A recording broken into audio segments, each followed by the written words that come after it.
এক ভয়ানক রাতের গল্প পর্ব ১। চাঁদ ছিল আকাশে আধা ঢাকা, মেঘে আড়াল হয়ে। রাতের জঙ্গলে শালপাতার ফাঁক দিয়ে শুধু কিছু হালকা আলো পড়ছে। কাদামাখা সরু পথের উপর দাঁড়িয়েছিল এক জংলি মেয়ে, তার নাম আয়রা। তার চোখে ছিল বুনো আগুন, চুল এলোমেলো, গায়ে পশুর চামড়ার ছেঁড়া পোশাক। এই জঙ্গলকে গ্রামবাসীরা অভিশপ্ত বনের গহ্বর বলে চেনে।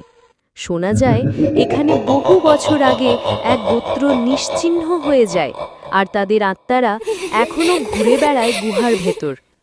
আয়রা হাঁটছিল, পায়ের নিচে কাদার চপচপ শব্দ তুলে। হঠাৎ তার সামনে দেখা দিল একটি কালো পাথরের সুড়ঙ্গ।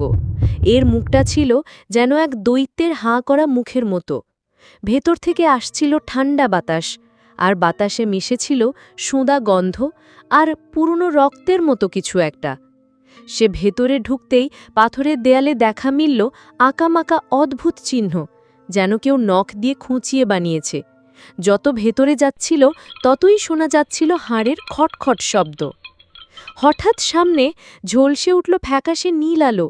তার মধ্যে দেখা গেল মাটির উপর ছড়িয়ে থাকা মানব কঙ্কাল, আর সেই কঙ্কালের মাঝে দাঁড়িয়ে এক লম্বা ছায়াময় ভূত।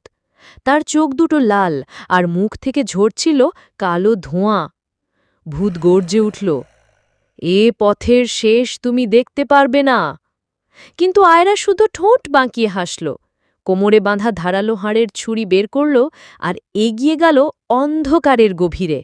কাদামাখা রাস্তা, সুড়ঙ্গ, ভূত আর কঙ্কালের সেই রাত যেন শেষ হতে চাইছিল না, আর সেই রাতের শেষে কি ছিল তা আজও কেউ জানে না।